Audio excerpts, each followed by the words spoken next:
picture this, right? It's April 12th, 1961. Okay, I'm picturing it. You are standing in the middle of this massive, just sweeping field of rural farmland in Kazakhstan. Right. The sky above you is this endless, crisp blue, and suddenly, a tiny speck appears high up in the atmosphere. Oh, wow. Yeah. You squint, and as it descends closer, the shape resolves into something completely surreal. Like a UFO or something? Basically. I mean, it is a human being drifting down from the heavens on a parachute. That is just wild to imagine from the ground. Right. He is wearing this bright, almost neon orange pressure suit and a gleaming white helmet. The classic look, yeah. Exactly. And when his boots finally hit the soft dirt, this man has just achieved something totally unfathomable. I mean, he survived the lethal vacuum of outer space. Yes, he has done what literally no one in the history of our species has ever done before. It's the ultimate cinematic triumph. It really is. The absolute pinnacle of human engineering, bravery, and, ambition up to that very second in history. Tell He is, in that exact moment, the most famous human being on the entire planet. But, and here's the crazy part, the very first thing his government is going to do about this unprecedented heroic landing. Oh, here we go. They are going to lie about it. Yep, just completely cover it up. Exactly. They're going to completely cover up the parachute. They spin this totally fabricated story to the international community about how he actually came back to Earth. It's fascinating, right? The flawless, shining victory masking a profoundly messy, secretive, and complicated reality. It is so messy. And welcome to this deep dive into the source material for the pplpod series. Glad to be here. Today, our mission is to peel back the bronze from the statues, right? Absolutely. We are looking past the trivia question of the first man in space to reveal the actual flesh and blood human being, Yuri Gagarin. And to truly understand Gagarin, I mean, we really have to look at his life as a lens into the crushing, intense pressures of the Cold War space race. Right, because it wasn't just about science. No, not at all. We are going to explore the uncompromising expectations of the Soviet propaganda machine. Which was just relentless. Relentless, and perhaps most movingly, we're going to examine the incredible psychological weight of becoming an overnight global icon. Right. In a system that simply does not allow you to be a normal, flawed human being anymore. Yeah, we want to frame this as a hero's journey, but with a deeply unsettling twist. A huge twist. Because the classic hero's journey, it ends when the protagonist slays the dragon, grabs the gold, and comes home victorious. Right, happily ever after. Exactly. But what we want you, the listener, to keep in mind throughout this deep dive is this underlying question. Which is? What happens to your psyche when you achieve your life's singular greatest purpose at the young age of 27? 27? I mean, that is just so young. So young. And then your government decides that you are now too valuable as a symbol to ever be allowed to do your job again. It's tragic, honestly. The paradox of his life is staggering. The very same state apparatus that built the rocket to elevate him to the stars, well, they ultimately constructed a cage for him here on Earth. A golden cage. Yeah. But a cage nonetheless. Exactly. But before we explore that golden cage, we really need to examine the crucible that forged him. Let's do it. The psychological profile required to be strapped to a highly explosive, barely tested experimental rocket. Which is terrifying. Right. The ability to suppress mortal terror and remain dead calm, it did not originate in a high-tech flight simulator. No, it definitely did not.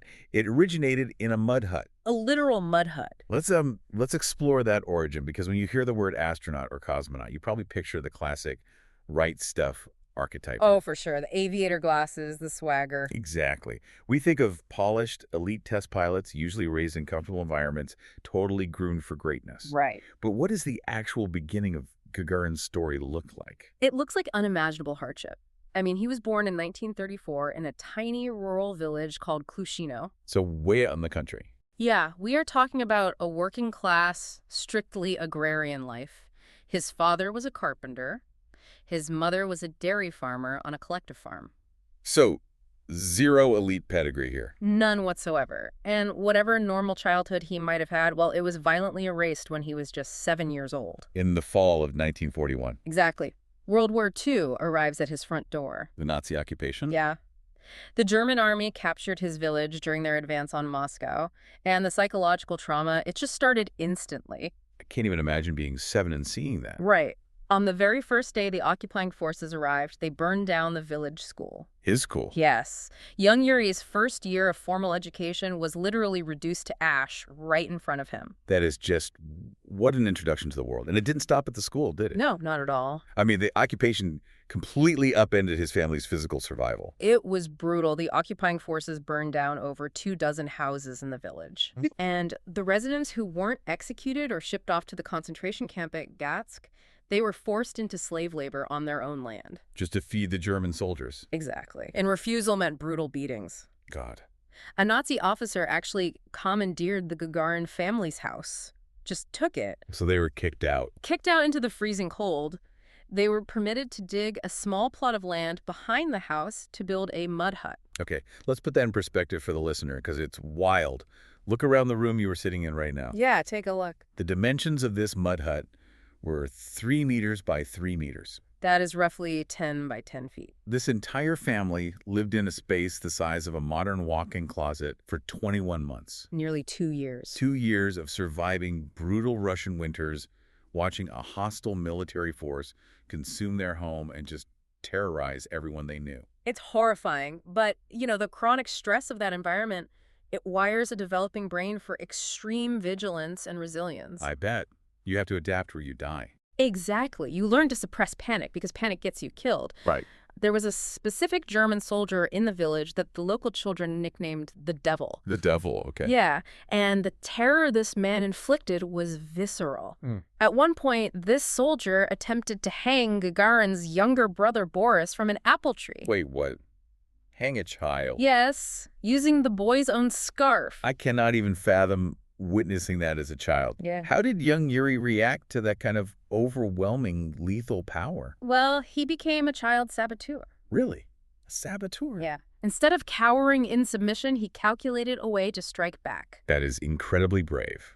Or reckless. maybe a bit of both. In retaliation for what was done to his brother, young Yuri started actively sabotaging the German soldiers' equipment. How does a 7 or 8-year-old even do that? He was smart. He found where the soldiers gathered the batteries for their tanks to be recharged, Okay. and he secretly poured soil into them. He also mixed up their chemical supplies. Oh my gosh. Let's break down the mechanics of that, because it's actually brilliant. It really is. If you pour raw, mineral-rich soil into a lead-acid battery, you are introducing massive amounts of impurities. Right. You are essentially shorting out the lead plates inside the casing. You permanently destroy the battery's chemical ability to hold an electrical charge. Bricking it completely. Exactly. He didn't have guns or explosives. He was a tiny kid who identified a vulnerability in a massive mechanical system, power source, and bricked it. And that analytical instinct, it is so crucial to understanding the man he became later. Oh, totally. When faced with a terrifying, overwhelmingly powerful machine, his instinct was to observe it. Understand it. Yeah, understand its dependencies and manipulate them quietly. Which is exactly what you need in space. Decades later, when he is sitting in the cramped cockpit of a spacecraft where 100 different systems could fail and kill him, that exact same analytical calmness takes over. But the stakes for his childhood sabotage were absolute, right? Oh, life or death. If a Nazi soldier catches a child pouring dirt into a tank battery, that child is executed on the spot. No question about it. And the family continued to suffer devastating losses anyway. His older brother and sister were deported to Poland for slave labor. They thought they were dead until 1945. Just awful. His father was hospitalized after being beaten, and his mother suffered a severe scythe wound from a soldier. The physical toll on the family was immense. By the time the Red Army finally pushed the Germans out of the village in 1943, Gagarin had endured the end of the world. He really had. He had intimately known starvation, extreme physical confinement, and the constant suffocating threat of arbitrary violence. Yeah. So, when you evaluate his later ability to remain entirely placid while being strapped into a metal sphere and hurled into the dark void of space. Right. It kind of puts it in perspective. Exactly. You have to consider that the void of space was, psychologically speaking, far less terrifying than the reality he had already survived on Earth. So you have this incredibly resilient kid emerging from the trauma of a mud hut. Yes. The war ends. How does he transition from a devastated rural village to, the cockpit of an airplane? The transition is fueled by a relentless, almost obsessive drive to educate himself. Because he lost so much time. Right. Remember, his schooling was destroyed in 1941. When the family moved to a nearby town called Pakhzatsk in 1946, he and his brother attended a makeshift school. Okay, so they're back in school. But their reading material discarded Soviet military manuals left over from the war. Are you serious? Military manuals. That's how they learned to read. There is something incredibly poetic about that. Hmm. The lethal debris of a global conflict becomes the very tool that unlocks his literacy. It's a powerful image. And he was already fascinated by the sky, right? From what I understand. He was. A Soviet fighter plane had actually crash-landed near his village during the war. Oh, wow. And getting an up-close look at that machine, it sparked a lifelong obsession with aviation. But getting to fly wasn't easy. The path to the sky was grueling. At 16, he took an apprenticeship as a foundryman at a steel plant near Moscow. A foundryman? Yeah, he was pouring molten metal. Intense, physical, working-class labor. Yet he refused to stop there. I mean, he was pouring steel during the day and enrolling in evening classes for young workers at night. The work ethic is just astounding. It really is.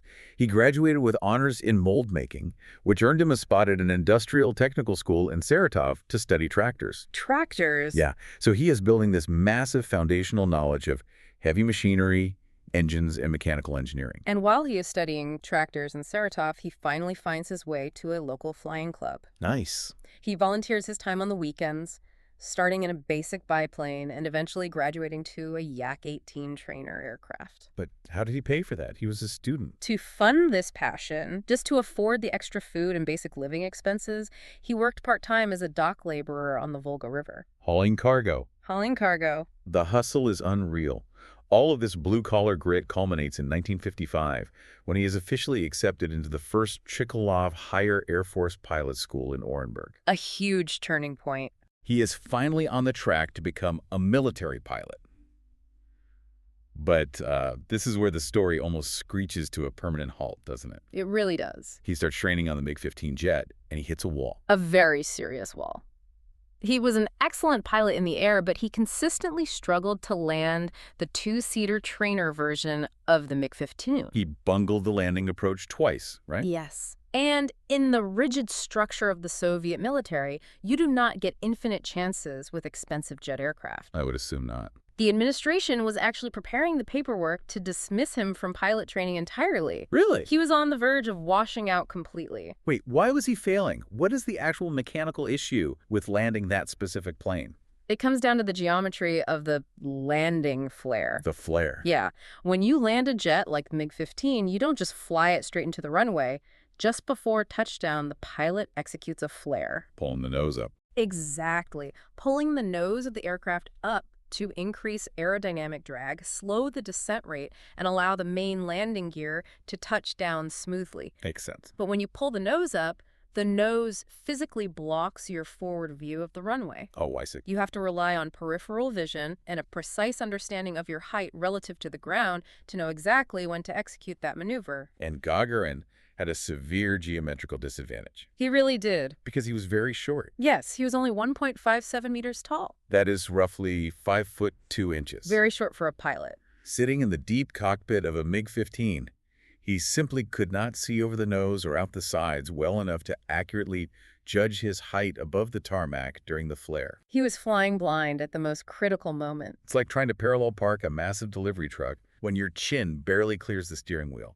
You are just guessing where the bumper is. That is a perfect analogy. The regiment commander decided to give him one absolute final chance. One last shot.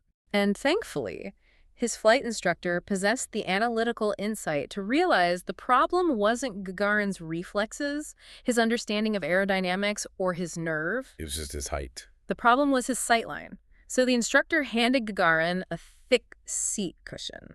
A simple, mundane seat cushion. A cushion. And it saves the entire space program. It really does. It elevated his sitting height just enough to change the geometry of his sightline. Wow. He took the MiG-15 up, executed the pattern, came back down, and greased the landing perfectly. He passed his evaluation, earned his solo flight status, and was commissioned as a lieutenant in the Soviet Air Forces in 1957. Think about the wild irony of that moment, though. I know. If Gagarin had been born a few inches taller, say he was a 5'8", he would have flown the MiG-15 flawlessly from day one. Never would have had an issue. He never would have faced dismissal. He never would have needed the cushion. But if he had been 5'8", does he ever make it to space? Almost certainly not. Which is crazy to think about. That physical limitation, the very trait that nearly doomed his aviation career in Orenburg, was about to become his most critical asset. Because of the capsule size. Exactly. As we move into 1959, the space race is heating up. The Soviets have launched Sputnik. They've sent probes to the moon. They're pushing hard. Gagarin is up near the Arctic Circle flying fighter jets, and he volunteers for a highly classified new project, the Vostok program. And the requirements for this new program were dictated entirely by ruthless engineering constraints, right? Orchestrated by the mastermind of the Soviet space effort, chief designer Sergei Korolev. Korolev was dealing with the brutal physics of orbital mechanics. Right. You can't cheat physics. No. And the rocket they were using was originally designed as an intercontinental ballistic missile to carry a nuclear warhead, not a human being. So it wasn't built for comfort. Definitely not. The payload capacity was strictly limited. The Vostok capsule itself was tiny. How tiny? Essentially a pressurized metal sphere barely larger than a phone booth. A phone. Every single gram of weight, every square centimeter of volume was heavily contested by the engineers. Which means they needed a highly trained, incredibly calm pilot who was basically built like a jockey. Exactly. Korolev issued a strict mandate. Candidates could weigh no more than 72 kilograms. That's about 159 pounds. And they must be under 1.70 meters or 5 foot 7 inches tall. Wow. Gagarin, at 5'2" and well under the weight limit, was physically tailor-made for the capsule. So his biggest weakness became his greatest strength. It's incredible, but that physical profile, that was just the price of admission. Like the real test was mental and physical. Oh, yeah. The selection process started with a pool of 154 highly qualified military pilots. All of them meeting the height and weight requirement. Yes. Through rigorous medical screening, that number was slashed to 29. Okay. Then down to an elite group of 12, and finally to an accelerated training cadre known as the Vanguard 6 or the Sochi 6. And once they had the right physical specimens, the Soviets put them through a psychological and physiological gauntlet that honestly bordered on torture. That is not an exaggeration. Alexei Leonov, another candidate in the group, later compared the physical intensity to training for the Olympic Games. But with way higher stakes. They were thrown into centrifuges, pulling massive, crushing G-forces. To simulate the launch. Right, the brutal acceleration of launch and the deceleration of re-entry.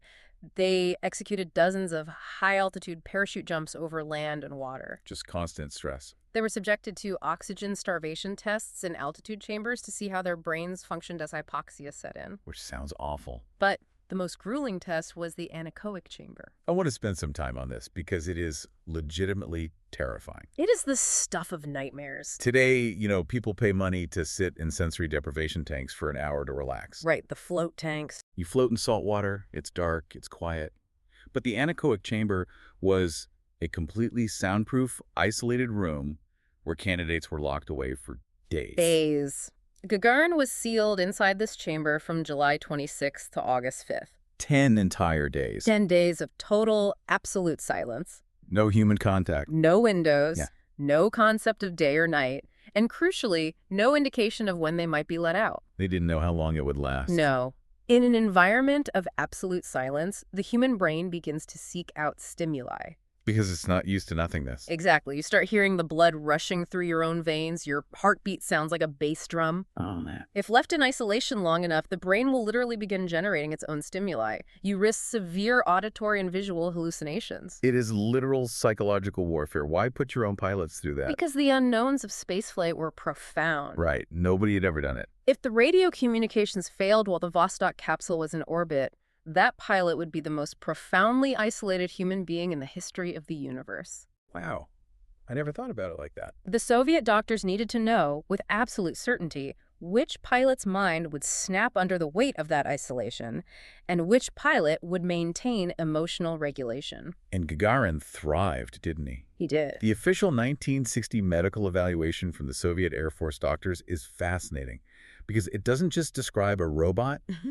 It describes a deeply human, highly competent individual. That's a great document. They noted his fantastic memory and his well-developed imagination. They observed that he handled celestial mechanics and mathematical formula with ease. He was brilliant. They also noted his personality, though. Right. They wrote that he was modest, but gets embarrassed when his humor gets a little too racy. I love that detail. Yeah, he had a spark of life to him. But the most telling line in the medical evaluation is this.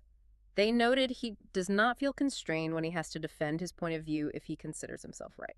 Meaning he wasn't a pushover. Exactly. He was dedicated to the mission and the state, but he possessed a spine. He wasn't a blind sycophant. And that character is what won over his peers, too. This wasn't just a decision made by generals in a smoke-filled boardroom. No, the peers had a say. The administrators actually asked the cosmonaut candidates to vote anonymously for who they believe should be the first to fly. With the caveat that they could not vote for themselves. Right. And all but 3 of the candidates wrote down Gagarin's name. Think about the magnitude of that consensus. It's wild. You have a group of the most competitive, driven fighter pilots in the Soviet Union. Every single one of them wants to be the first in space. Obviously. Yet when asked who is the best among them to strap into a volatile rocket, they almost unanimously point to Yuri. He was universally respected. But the peer vote wasn't the only deciding factor, was it? Oh, no. The selection of the first human in space was never going to be purely about piloting skills. It was a massive geopolitical casting call. Absolutely. The chosen cosmonaut was going to become the face of the Soviet Empire to the entire globe. So optics were everything. Everything. The state was evaluating their backgrounds for maximum propaganda value. The man who ultimately became Gagarin's backup, German Titov, was an incredibly brilliant pilot. But he had a different background. Right. Titov came from a family of teachers. His background was slightly more middle class, more intellectual. Ah, I see. Gagarin's biography was an absolute goldmine for Soviet ideologues. Born on a collective farm, survived the brutal Nazi occupation, worked blue-collar labor pouring steel in a foundry, educated himself at night school, became a fighter pilot. He was the quintessential manufactured new Soviet man brought to life. Throw in his natural radiant charisma and that famous magnetic smile, and he was the undisputed choice. On April 8th, Nikolai Komanin, the head of cosmonaut training, officially nominated Gagarin as the primary pilot for the mission, with Titov as the backup. The State Commission formally approved it. And 4 days later, on the morning of April 12, 1961, at the Baikonur Cosmodrome, it was time for the 108 minutes that would forever alter human history. Imagine standing on the launch pad, looking up at the Vostok 3Ka-3 rocket. Just towering over you. It is an enormous, towering cylinder of volatile liquid oxygen and kerosene. Gagarin is strapped into the tiny spherical capsule at the very top. Phone booth. His call sign for this mission is KED, the Russian word for Siberian pine. Down in the bunker, the chief designer, Sergei Korolev, is watching the telemetry, just sweating through the agonizing final seconds of the countdown. The pressure must have been unbelievable. Korolev gets on the radio to read through the final sequence. Preliminary stage, intermediate dot main, liftoff. We wish you a good flight. Everything's all right. And from the capsule, rattling violently as tons of thrust push it off the pad, Gagarin responds with a single word that would instantly become a cultural touchstone across the entire Eastern Bloc. He yells, "Poyakali!" Poyeko, which roughly translates to, off we go, or let's go. Yeah. You are sitting on a controlled explosion, about to be fired into a lethal vacuum where no human has ever survived, and your sign-off is the equivalent of starting a weekend road trip. The sheer nerve of the guy. The ascent was punishing, pulling intense G-forces, but as the engines cut out and the spacecraft entered orbit, Gagarin became the first human to ever experience true, sustained zero gravity. Which was a massive unknown at the time. Huge! The medical community had been terrified of this moment. Prominent doctors genuinely feared that the human eye would change shape in a weightless environment, leaving the pilot blind. Wait, really? Blindness? Yes. They also feared the sudden lack of gravity would scramble the inner ear and cause violent, incapacitating sickness or even induce instant psychosis. So they thought he might just lose his mind the second he hit orbit. It was a very real fear. But none of that happened.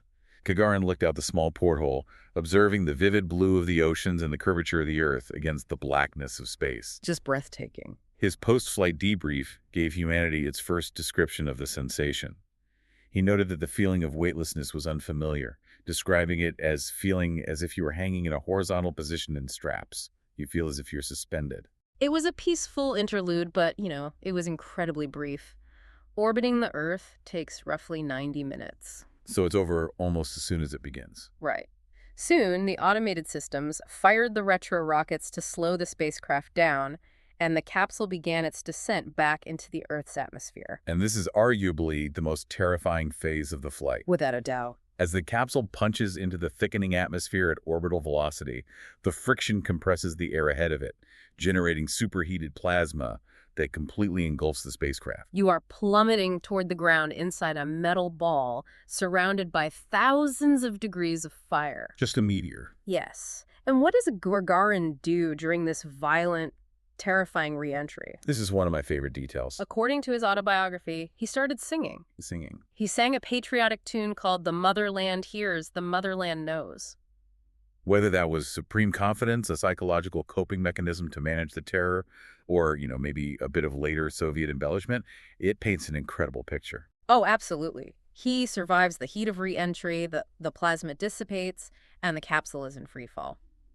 And this brings us to the great controversy we mentioned at the very beginning of the deep dive. The lie. The lie.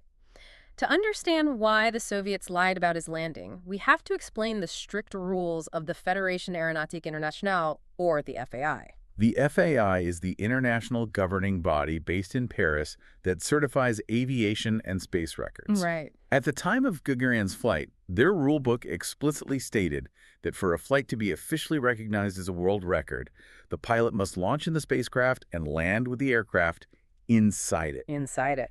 And the Soviet engineers had a massive mechanical problem. Which was? The Vostok capsule was extremely heavy, and the parachute systems they had developed could only slow it down so much. If a human being was sitting inside that metal sphere when it slammed into the Kazakh steppe, the impact forces would have shattered their spine or killed them outright. So a soft touchdown was mechanically impossible with the technology they had at that exact moment. Completely impossible. So the mission profile, from the very beginning, was designed for Gagarin to eject. That was always the plan. Always. The plan was for the capsule to deploy its own parachutes, and at an altitude of about 7,000 meters, roughly 23,000 feet, Gagarin would fire an ejection seat, blast out of the capsule, and parachute down to the ground separately. Which is exactly what he did. That's why the farmer looking up at the sky saw a man in an orange suit under a parachute, not a man inside a metal ball. Exactly. But the Soviet leadership was gripped by intense Cold War paranoia.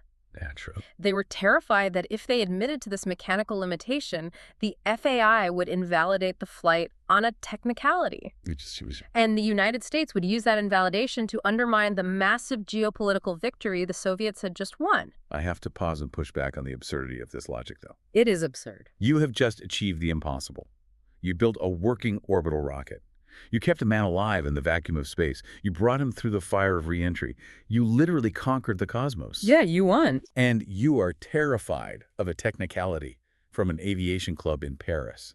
It shows such a bizarre lack of faith in the sheer awe of the achievement. It really does. Did they really think the world would care if he parachuted the last few miles? In the rigid, zero-sum ideological battle of the Cold War, optics were reality. I guess so. Admitting to any design flaw, even a perfectly necessary one, was perceived as showing weakness to the West.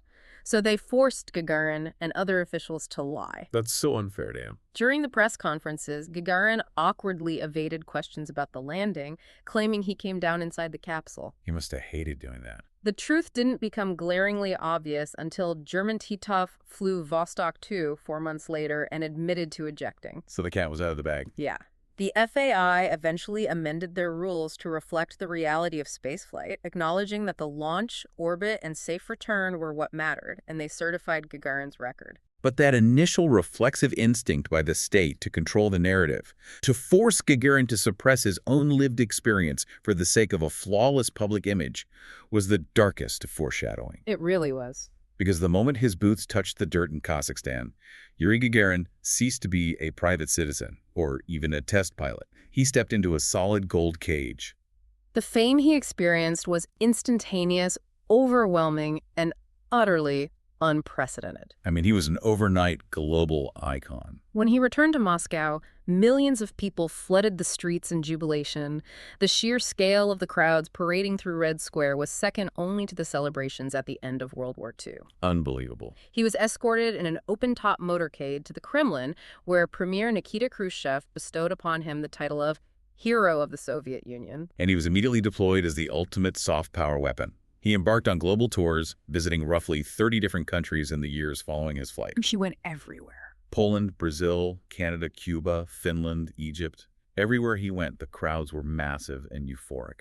Because he possessed a natural charisma that transcended geopolitical boundaries. People just liked him. They loved him. There is a famous anecdote from his visit to the United Kingdom, specifically to Manchester, 3 months after his spaceflight. Manchester rain story. I love this detail so much. It's so good. So he is in Manchester, and the weather is terrible. It is pouring rain. Gagarin is riding through the city in an open-top convertible. As you do. Right. The local officials and his handlers are scrambling, trying to put the roof up on the car or at least hold an umbrella over him so he doesn't get soaked. Yeah. And Gagarin refuses. He insisted on keeping the roof down and standing up in the back of the car getting totally drenched because he knew thousands of regular people had stood in the rain for hours just to catch a glimpse of him. He understood his responsibility to the public. He understood what his presence meant to them. He was so beloved and so effective at charming the international public that U.S. President John F. Kennedy actually banned Gagarin from visiting the United States. JFK banned him. The American space program was still scrambling to catch up, and Kennedy could not risk the American public being won over by the radiant smile of a Soviet hero. But while he was beloved abroad, back in the Soviet Union, the doors of his golden cage were locking shut. Tight. The state leadership came to a ruthless conclusion. Yuri Gagarin was simply too dear to mankind to ever be risked in a spacecraft again. The propaganda value of his life was infinite. The value of a second flight was negligible to them. Right. If he died in a crash, it would be a catastrophic ideological blow. So they permanently grounded him from spaceflight. Imagine the psychological whiplash of that. It's like drafting the greatest, most talented quarterback in the history of football. He wins the Super Bowl in his rookie year, and the next... They made him a deputy to the Soviet of the Union, dragging him into the tedious world of politics. Oh. He was appointed the deputy training director of the cosmonaut facility.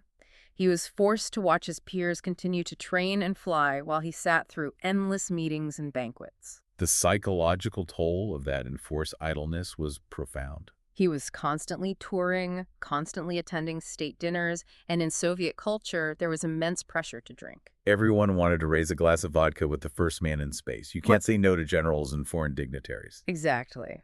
Nikolai Kamenyan, the head of cosmonaut training, documented in his diaries that Gagarin's alcohol consumption spiked. He started drinking heavily. He gained significant weight. His hard-earned flying skills began to atrophy. The relentless pressure to be a flawless symbol of Soviet supremacy was fracturing the human being underneath. He was a young man in his late 20s, thrust into a deeply surreal existence, denied the one activity that gave him purpose. And this pressure culminated in September 1961, just a few months after his flight, during what is known as the balcony incident. Right, the balcony incident. Gagarin was at a Black Sea resort, recuperating. He got involved in a romantic liaison with a nurse who had treated him after a minor boating incident. Okay. His wife, Valentina, whom he had met back in flight school and married the exact same day he graduated, unexpectedly entered the room and discovered them. Oh boy. In a moment of sheer panic, Gagarin attempted to flee the situation by jumping out of the second-floor window. Just jumping off the balcony. His foot caught on the balcony and he fell heavily, striking his face against a brick curb. Ouch. The fall resulted in a severe injury, leaving him with a deep, permanent, crescent-shaped scar above his left eyebrow. And of course, the state had to spin this. The Soviet public relations machine went into overdrive to cover up the scandalous nature of the injury, inventing stories about him tripping on the stairs while holding his child. But that scar remained a highly visible physical manifestation of the violent collision between his messy private humanity and his enforced public infallibility. It was always right there on his face. He was struggling, but, he never gave up his desire to fly. He kept fighting. For years, he fought the bureaucracy tooth and nail to get back into the rotation. He stopped drinking as heavily, he lost the excess weight, he hit the books, and he requalified as a fighter pilot. Good for him. His persistence finally paid off when he was assigned as the backup pilot for his close friend, Vladimir Komarov, on the Soyuz 1 mission in 1967. But this mission was a tragedy waiting to happen. The Soyuz spacecraft was a brand new design, and it was plagued with hundreds of documented engineering flaws. Hundreds. However, the Soviet leadership was demanding a spectacular spaceflight to coincide with the 50th anniversary of the Bolshevik Revolution. The political pressure to launch was insurmountable. Gagarin and Komarov both knew the ship wasn't ready. Gagarin, using every ounce of his political capital, strongly protested the rushed launch schedule. He tried to stop it. He drafted memos insisting that more uncrewed safety testing was required. He tried to get the mission delayed, but the state wouldn't listen. They launched anyway, and almost immediately upon reaching orbit, the Soyuz spacecraft began to fail. Solar panels didn't deploy, navigation systems crashed. It was a disaster. Gagarin was stationed on the ground at mission control, communicating with Komarov, desperately trying to help his friend troubleshoot the failing systems. Komarov miraculously managed to manually orient the crippled spacecraft for re-entry. He survived the burn through the atmosphere. But when the time came for the main parachutes to deploy to slow the capsule for landing, the mechanisms failed. The parachutes entangled. The capsule plummeted into the Earth at hundreds of miles per hour, killing Vladimir Komarov instantly. The survivor's guilt that enveloped Gagarin must have been agonizing. He was the backup pilot. If Komarov hadn't gone, Had Komarov been sick that morning, or had he refused to fly, Gagarin would have been strapped into that doomed seat. and following the horrific loss of Komarov, the Soviet High Command made an immediate and definitive ruling. Yuri Gagarin was permanently, irrevocably banned from participating in any further space flights. It's just devastating. He was even grounded from flying solo in standard jet fighters. They would not risk losing their monument. It is so incredibly cruel. The death of his best friend is used as the justification to permanently strip away his life's passion. But Gagarin still refused to surrender entirely. He pivoted to academics, right? He did, Right. dedicating himself to his studies at the Zhukovsky Air Force Engineering Academy. In February 1968, he successfully defended his aerospace engineering thesis. And with that academic achievement, he finally leveraged enough respect to win back his flight status in regular aircraft. He reclaimed a tiny piece of his identity. But the tragic irony is that this hard-won freedom to return to the sky would be his ultimate undoing. Which brings us to the final chapter of his life, the final flight and the lingering myths. March 27, 1968. Gagarin is just 34 years old. Still so young. He heads out to the Chkalovsky Air Base for a routine training flight to recertify his skills. He climbs into the cockpit of a MiG-15 UTI, a two-seater trainer jet, accompanied by an incredibly experienced flight instructor and wear hero named Vladimir Seryozhin. They'd take off into poor weather. And they never return. The aircraft crashes at high speed into a dense forest near the town of Kursak, killing both men instantly. In an open society, an aviation accident is investigated, the causes are published, and the public mourns. Right. But in a closed, deeply paranoid society like the Soviet Union, an accident involving a figure of Gagarin's magnitude is never permitted to be just a simple accident. The crash site was immediately locked down and shrouded in absolute secrecy. And in the absence of transparent facts, the void is rapidly filled with speculation, rumors, and conspiracy theories. The government launched multiple compartmentalized investigations. You had the KGB running an investigation, the Air Force running their own, and official state commissions looking into it. And according to historical accounts, they were actively antagonistic toward one another, hiding data and fighting over jurisdiction. Let's dig into the actual mechanics of the crash, starting with the findings of the KGB report, which was finally declassified decades later in 2003. The KGB investigation pointed the finger at a cascading series of mundane but lethal errors by ground personnel. Just simple mistakes. First, they determined that the airbase provided Gagarin with drastically outdated weather information. Gagarin believed he would have a high cloud ceiling, giving him plenty of visibility if he needed to pull out of a dive. In reality, the weather had deteriorated rapidly, and the cloud cover was much lower to the ground than he was told. And there was a massive issue with the configuration of the plane itself. Right, the fuel tanks. Yes. The ground crew had left 2 external fuel tanks attached to the undercarriage of the MiG-15. Which is a big deal. External drop tanks fundamentally alter the aerodynamics of an aircraft. They create massive amounts of drag. So it doesn't fly the way it's supposed to. If an aircraft enters a spin, the airflow over the wings is already chaotic and disrupted. Those bulky external tanks act like air brakes, pulling on the wrong axis of the plane. Making it exceptionally difficult to stabilize the jet and recover from the spin. Exactly. Gagarin's planned flight maneuvers required a clean aircraft with no outboard tanks. So you have a pilot flying a sluggish, drag-heavy aircraft in much worse weather than he anticipated. Exactly. The KGB concluded that Gagarin and Seryozhin likely had to execute a sudden, evasive maneuver, perhaps to dodge a bird strike, a weather balloon, or another aircraft in the clouds. Okay. This sharp maneuver threw the drag-heavy MiG into a spin. Because they were given the wrong weather data, they believed they were at a much higher altitude. Oh. As they plummeted through the thick clouds fighting the sluggish controls, they expected to break out into clear air with thousands of feet to recover. Instead, they broke through the cloud ceiling just fractions of a second before hitting the trees. They simply ran out of sky. It is a devastatingly tragic, bureaucratic chain of human errors. But because of the secrecy, other investigators proposed very different theories. Yes, there were several. One prominent investigator analyzed the wreckage and hypothesized that a cabin air vent had been accidentally left open, either by the ground crew or the pilot who flew the jet before them. That vent theory centers on hypoxia. If the vent was open at high altitude, the cabin would lose pressure. The crew would suffer from oxygen deprivation, making them confused and eventually unconscious. Alternatively, if they noticed the pressure dropping, their training would dictate an immediate steep dive to reach breathable air at a lower altitude. The sheer physical G-forces of that sudden, desperate dive could have caused them to black out, leading directly to the crash. But the most dramatic alternative theory comes from someone we've already mentioned, Alexei Leonov, the fellow cosmonaut who trained with Gagarin and was conducting parachute jump training in the very same area on the day of the crash. What's his theory? Leonov's theory involves an entirely different aircraft. On that day, a much larger, faster interceptor jet and Su-15 was scheduled to fly in the area, but it was strictly ordered to remain at a very high altitude, well above Gagarin's training zone. Okay. Leonov claims he heard two distinct, massive booms in the sky that morning, just seconds apart. Leonov believes the pilot of the Su-15, disoriented by the terrible weather, descended well below his minimum allowed altitude. He believes this massive interceptor blew right past Gagarin's smaller trainer jet within maybe 10 or 20 meters while breaking the sound barrier. The aerodynamic physics of that encounter would be catastrophic. A jet breaking the sound barrier generates a massive shock wave and displaces an enormous amount of air, creating violent wake turbulence. If a smaller plane like a MiG-15 flies into that wake, it is the aerodynamic equivalent of a small canoe being broadsided by the massive wake of a cargo ship. The disrupted air violently flips the plane.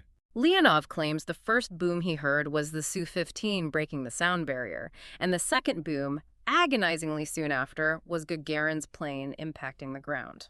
Looking at these conflicting theories, the KGB blaming incompetent ground crews, the hypoxia event theory, Leonov blaming a rogue jet pilot, do you think there was an active, malicious cover-up of the truth?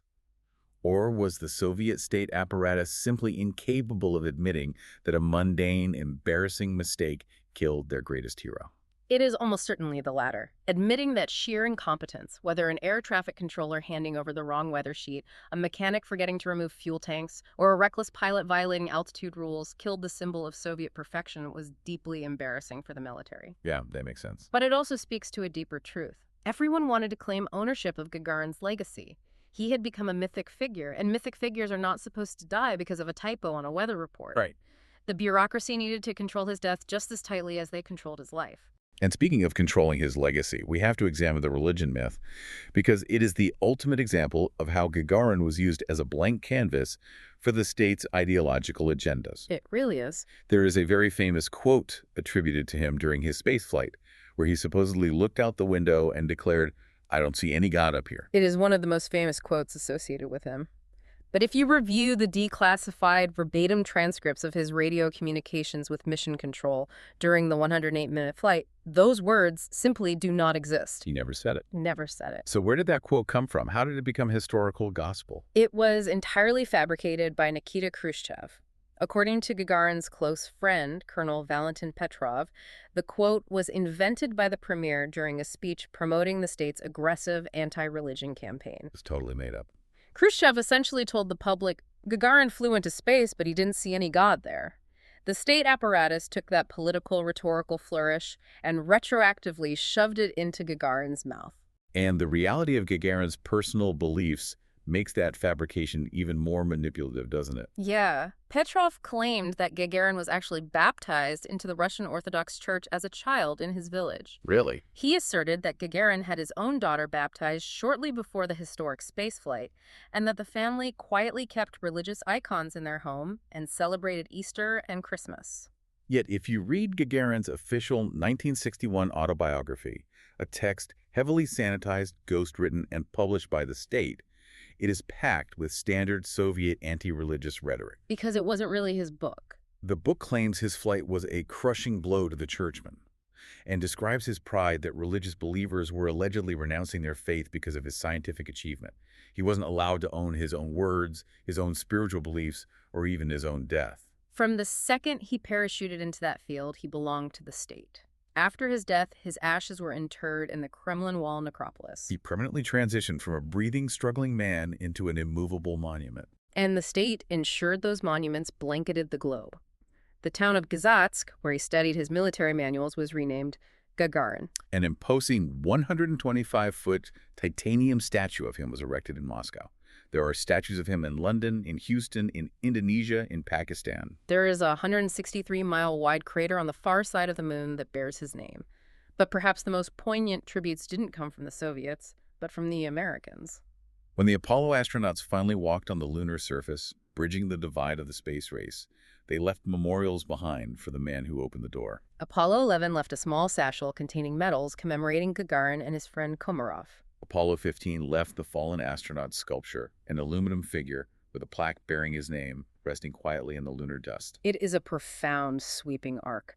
To trace his life from a freezing, cramped mud hut in Klushino, fighting for survival against occupying soldiers, to the absolute silence of the anechoic chamber, to a metal sphere floating above the curvature of the Earth, and finally, to a tragic end in a snowy forest, crushed by the gravity of his own immense legend. The global celebrations like Yuri's Night, held every April, demonstrate that his legacy has far outlasted the Cold War political machine that tried to constrain him. Absolutely.